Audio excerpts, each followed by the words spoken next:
Hello grade 3s.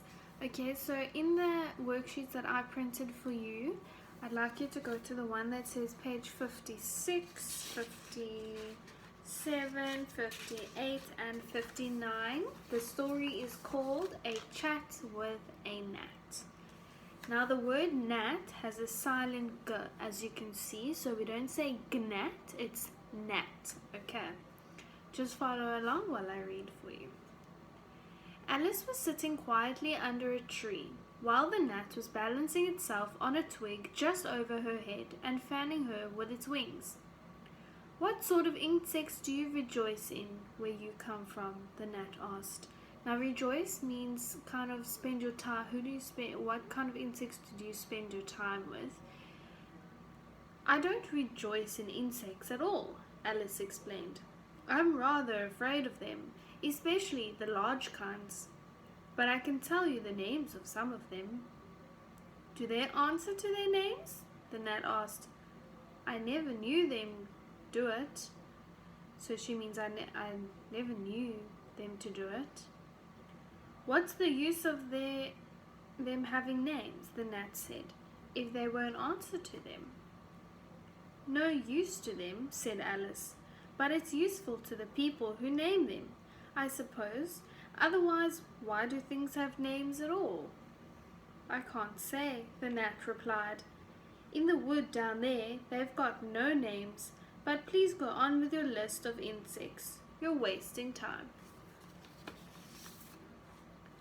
"Well, there's the horsefly," Alice began, counting off the names on her fingers.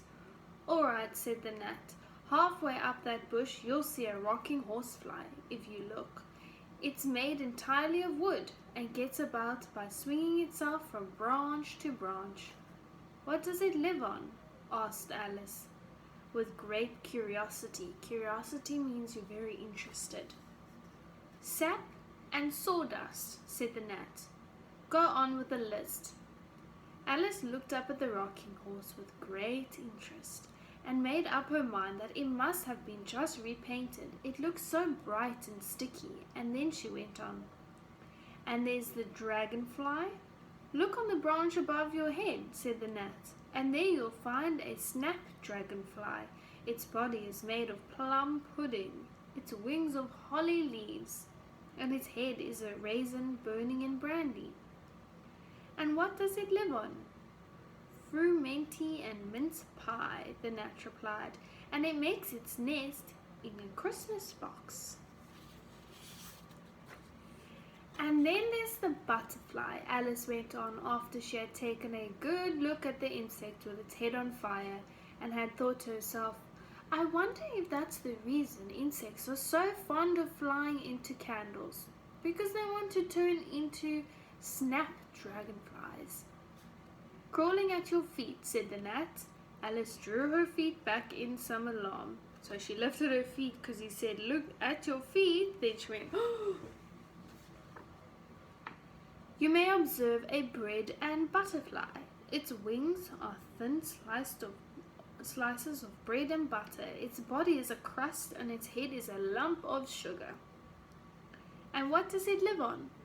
"Weak tea with cream in it." A new difficulty came into Alice's head. Supposing it couldn't find any, she suggested. "Then it would die, of course." "But that must happen very often," Alice remarked thoughtfully. "It always happens," said the gnat.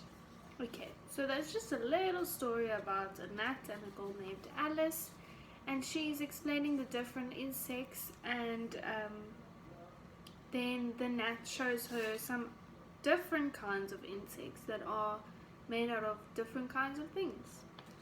Okay, so now go to page 59, and here is your questions.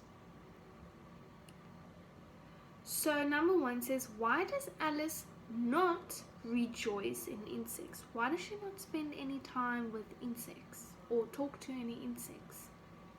Number 2, what does the gnat mean when he asks, do the insects answer to their names? So remember, Alice said that there are names for different insects, but the gnat thought he meant like a name, like Miss Goodchild. So why did he ask, or what does he mean when he said, did the insects answer to their names? Number 3, what was the reason Alice gave for why many insects are attracted to candles? Remember she said some insects are attracted to flying into candles because they want to become a... Okay, number 4. Look at paragraph 2 on page 58. A asks you, what does in some alarm mean? B, why did Alice draw back her feet in some alarm?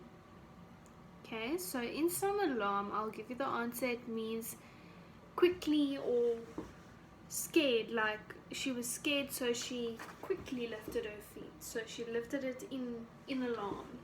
Okay, and why did she lift her feet? Okay, number 5, find the following words on page 58. Say whether the words are nouns, so are they things or people or places? Is it an adjective, a describing word? An adverb, which is an adverb describes the way that a verb is done. Because remember, a verb is a doing word like ran or swam or eat. And an adverb is a word that describes that verb. So how did he run? Did he run fast? Did he run slow? Did he run quickly? How did he eat? Did he eat messy or quickly or also slow? Okay, so A is had taken. Now that is a adverb. Okay, it's an adverb. No, sorry, it's a verb, not an adverb. Okay, then B, slices, that is a adjective. Okay, C is weak, that is also an adjective, and D is thoughtfully.